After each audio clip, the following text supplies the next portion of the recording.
Hello po, magandang hapon. Update po tayo dito. Actually, halos tapos na po itong unit ni ma'am. Yung pinaka-slab, meron na po tayong waterproofing dyan. Pati yung pinaka-side, meron na rin. Tapos itong pinaka-harap, meron na rin po siyang Sista waterproofing. Then, pininturahan po namin to ng color po ni Lumina.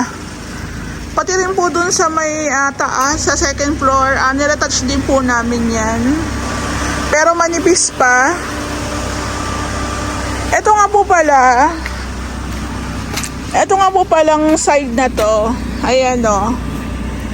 Sabi ko kay Ray, sementohan. Siguro bibili na lang po kami ng buhangin pa tsaka semento. Wala na po kasi. Para maging malinis lang po siyang tingnan. Katulad po dito sa sidewalk. Ayan. Para po mawala yung parang uka-uka. So, tapos na po kami dito. May hinihintay lang kaming mga yung ilaw po dito. Actually, hindi muna si ma'am mag-iilaw. Pero kung pagdating ng araw gusto niya magpalagay ng ilaw, may nakaabang naman po tayong wire. Siguro ito is ililigpit na lang muna ni Ray ng maayos para hindi rin po makadisgrasya. Meron si ma'am pina-order sa akin na solar light na dito po namin ipapatong sa may moldura. Ayan. Abangan nyo po yon. Medyo matagal lang po kasi ang deliver. So ito, i-hide po muna natin tong mga to. Ayan, papasimentohan po natin yung mga part na yan.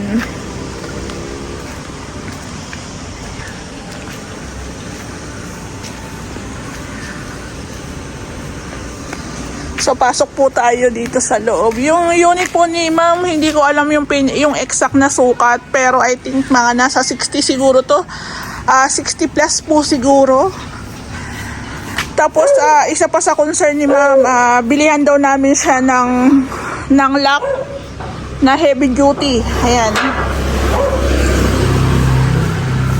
So, dito po, continue na lang po yung paglilinis. Ayan, si Bayaw naglilinis. Tapos, ito po yung ating ceiling. Nakaraan pa po ito. Tapos, pupunasan na lang din po yung ceiling nito. Para po mas malinis tingnan. Ayan, ganun po kasi mga alikabok.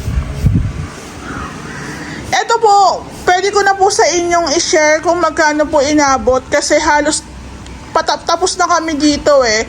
Pwede ko po sa inyong i-share kung magkano na po ito inabot. Kasi halos ako lang din po lahat talaga ang nag-asikaso ng unit ni ma'am. Nagta-tile grout po pala si Bayaw. Ayan, nagta-tile grout ba? Yung pagta-tile grout po pala namin, huli na yan pag malapit na namin siyang i-turnover. Kasi minsan, may tile grout na tapos nadudumihan pa. So, minsan pinanguhuli na rin po talaga namin katulad po dito. So, na-retouch naman na po. Ayan, okay na lahat. May mga basura-basura na lang tayo. Yung floor drain, hindi pa na-install ni Ray. Ayan, pasok tayo. Na-retouch na rin po yung ating pinto. Tapos, yung blinds, ito na rin po pala yung door lock ni ma'am. Ito po. Si ma'am po, ang pinili niya po is brown. Ayan. So ako mas sinasuggest ko na rin po talaga ang blinds kahit sa online lang. Mas madali po siyang i-install. Actually, kung gusto mong mahaba katulad po ng cortina, pwede naman eh. Kung mahaba naman po ito, 180 hanggang 180 po ito. Ayan. Hanggang 180 po si blinds. Kaya kung ang peg nyo is parang cortina, ang peg okay lang. Kung gusto nyo nga po palang malaman kung saan ko to in-order, pwede nyo po akong i-message. Meron po tayong FB page. Ayan, meron din po tayong TikTok. Ayan, pwede nyo po akong i-message para ma-share ko po sa inyo yung shop na kung saan po ako umu-order. Ayan, mas mura. Kesa po magpapa-customize kayo, medyo pricey. Ayan o. So, si ma'am po ang pumili, then ako na lang po ang nag-order. Ayan. Dito nakabit na rin po yung ating blinds. Ayan. Magkano lang siya, di ba? O, pwede na, di ba? Tapos, ang kagandahan pa po sa blinds natin, pre-install na rin po yung kay Ray. Kasi lahat po ng mga magpapaganda po sa unit, pre-install na lang yan. Pero, may limitation din po yung pag-i-install namin ng accessories, ha. Yung mga lights accessories lang po ang pwede sa mga bathroom, tsaka katulad po ng netong ating blinds. Pero yung tipo naman na halos hindi na po kasama sa scope namin yun. Hindi naman po pwede. Pwede namin yan i-install pero additional na po yan. Ito po. Wait lang. Baba lang natin to. Para maganda. Ayan. Baba lang natin. So, ma'am, pasensya na kasi minsan hindi ako nakakapunta. Ayan po. So, good decision na ang pinili ni ma'am is brown kasi may brown din kaming touch talaga dito. Actually, naglalaro lang talaga kami sa fur white, tsaka brown. Ayan po. Yung ating Tibera cabinet, ito po yan. Meron pa po tayong ilalagay dito. Hindi pa po ito tapos sa... Actually, kulang nga po kami ng nabiling handle. Ayan, meron na siyang handle. Hindi pa po ito tapos. Ayan, nakabit na rin po nila yung handle, ma'am. Ito po yung storage ni ma'am. Ayan po, ang itsura niya. So, depende pa rin po talaga sa gusto na nagpapagawa. Pwede naman. Ayan po. Dinalawa na lang po namin yung pinto dito. Ayan po.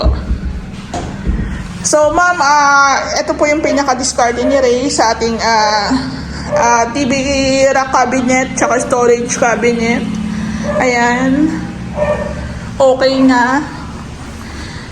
Tapos, yung ating bathroom cabinet, ayan po. Kasama po ito, package po ito. Package po ito dito. Ayan.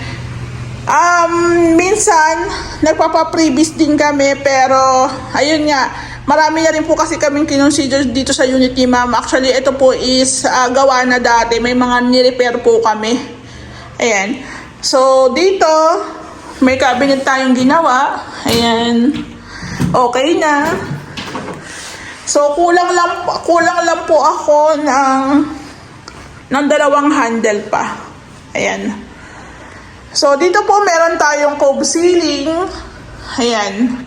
Na gumamit po tayo ng PVC panels na brown. Na plain lang po siya. Tapos yung mga accessories po, si ma'am po ang pumili niyan, tapos ako na lang po ang nag-order. Pwede naman po yun, pwede nyo naman po akong utusan. Mas maganda nga po yung kayo na po ang magdesisyon ng mga accessories na gagamitin. Tapos meron din po tayong bar counter. Ayan, 60. Tapos meron tayong ilaw dito, tricolor. Ayan. Ayan po. Ayan. O, diba? Tapos dito po sa dining, halos okay na po to. Pinapakita ko lang po sa inyo para ma-figure out nyo na ganito pala ang itsura ng gawa ng Ray House Makeover. Ayan. So, meron din po tayong blinds dito. Ito, hindi pa namin ikakabit yung ano. Ayan. Meron din tayong blinds. Diba? So, pag ganito po ang apat na bukas ng bintana, 120 po ito. So, ang blinds natin, ang sukat po ng blinds natin is 140 po yan. 140. Ayan, o, diba? So, ako personally, wag na kayong mag-arte-arte. Joke. Wag na po tayo mag-arte-arte kasi alam nyo, yung blinds po natin, napaka-konti lang po ng difference pagdating po sa appearance, doon po sa mga nagko-customize. Pero pagdating po sa pricing, sobrang laki po talaga ng diferensya. Yung binili ko dito kay ma'am, hindi pa po ito umabot ng 5K. Hindi pa umabot to ng 5K, lahat na ng bintana niya nalagyan namin ng blinds. Pero pag magpapa-customize po kayo, mababa po ang 20,000. Ayan. Kaya kung ako sa inyo, wag na kayo mag-arte-arte. Kasi ang importante lang naman sa bintana natin, meron tayong pangharang dyan, pang-hide. Ayan. Kung ayaw nyo po makita yung mga laman dito sa loob, lagyan po natin siya ng blinds. Ayan. So, i-ano ko lang po muna. Mamaya nyo pala kasi. Tapos ito guys, yung aluminum cabinets natin, pasensya na po kasi may gamit. Yung aluminum cabinets po natin, waiting lang po tayo. Ayan. Dito po kasi sa unit ni ma'am, meron po nag-i-stay na pintor ko. So, once na turn over na po namin to, aalis naman na po yung pintor ko. Kasi tapos na rin naman eh. Kaso, nag-retouch po siya dito. Ayan. Kaya meron siyang gamit dito. Pero over and all, okay na po dito. Ang lawak ko. Lawak ng kitchen. Ang kulang na lang po talaga yung aluminum cabinets. Ayan, no. Meron po tayong abang para sa range hood dito. Hindi lang nabutasan ni Larry, pero meron po yan. Ayan, no. Actually, ang hinihintay po namin dito is yung aluminum cabinets tsaka po yung pinto ni ma'am sa bathroom. Ayan. Pina-install niya po kasi yun. Yung para po pala sa washing. Ayan. Na-install na pala ni Ray. Ayan po siya. Ayan, picturean natin. Halos kompleto na. Yung ano po pala ni ma'am, tawag dito, towel rack. Ayan, yung binili namin sa Olohum, okay na, na-install na rin.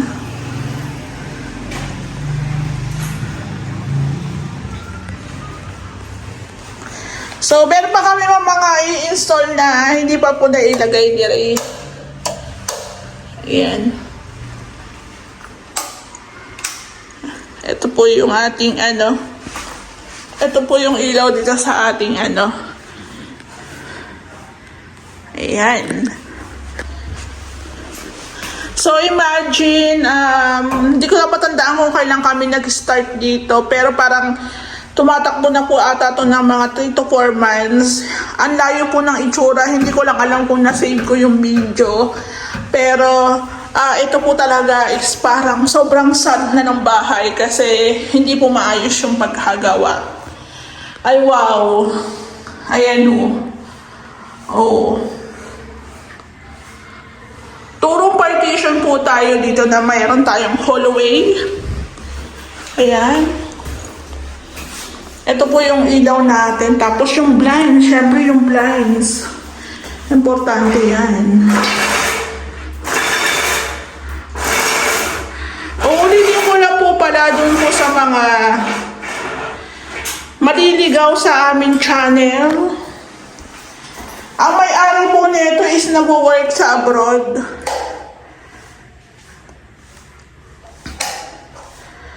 Pero sa amin niya po ito pinagkatiwala. Hindi pa kami nagkikita ng may-ari, pero yung unit niya nagawa ng maayos. Walang scam na nangyari. Ayan. Nakakatuwa. Napaproud din po ako sa sarili ko, sa team namin kasi pwede nyo kami pagkatiwalaan. Yun, nakakahingal na naman kasi walang hangin. Yung doorknob, na-install na rin. Bago na po ito, ma'am. Pinalitan po natin. Tapos, may blinds din po tayo dito.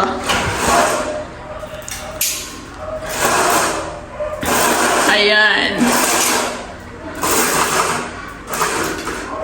Ayan po.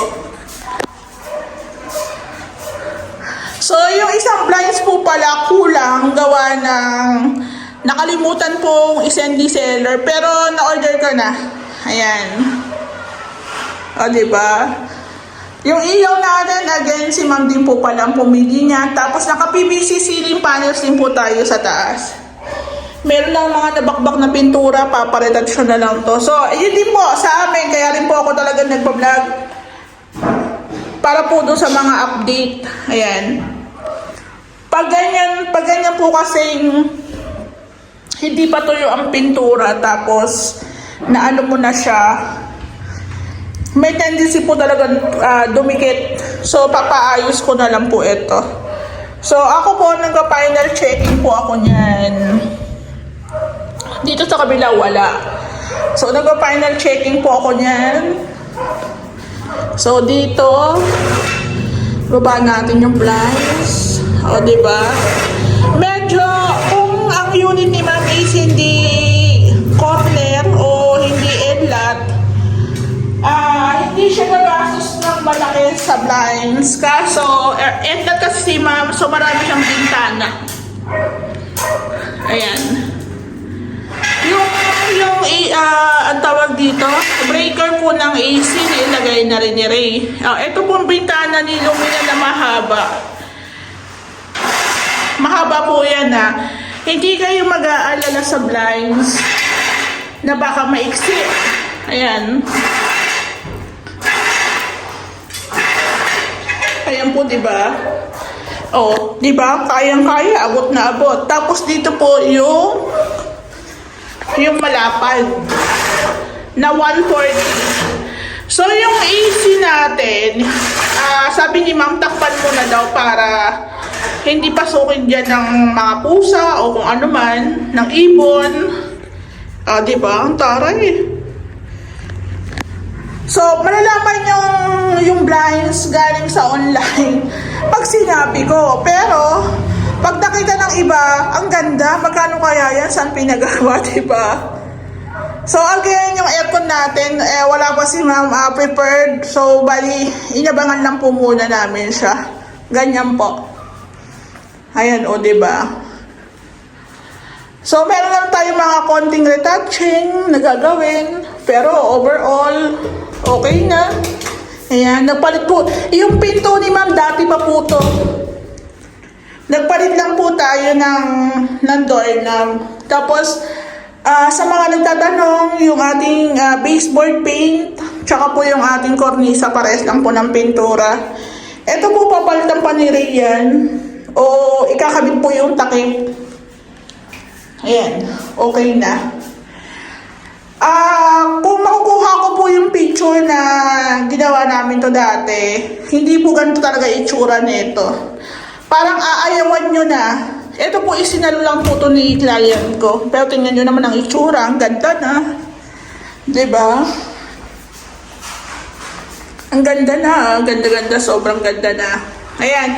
Ma'am, alam ko tapos na tayo halos. Pero again, napapasalamat po kami kasi kami ang napili nyo.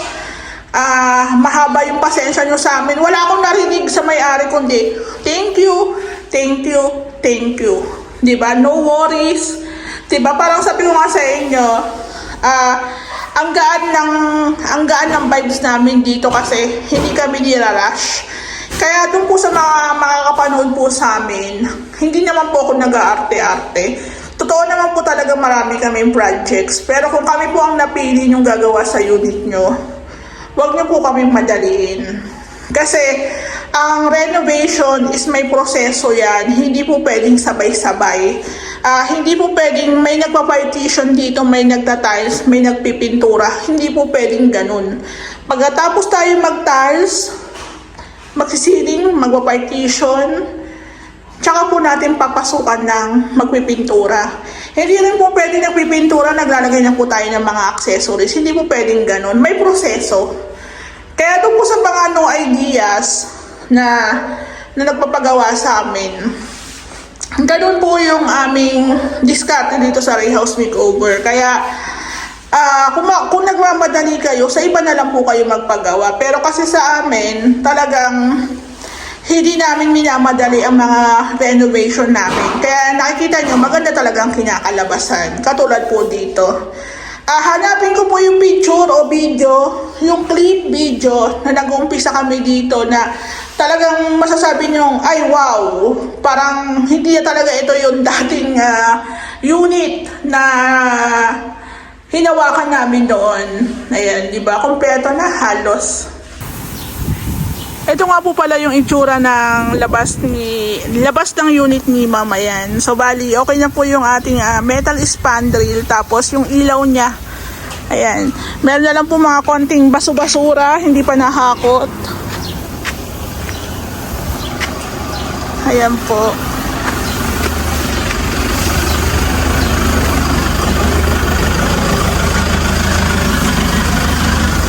So, mas maganda, mas malinis, mas matibay po pag naka-metal spandrel tayo.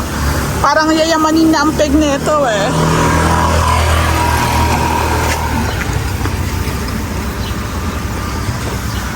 Yung ilaw po pala natin dito is surface type po yan. Na tricolor din po yan.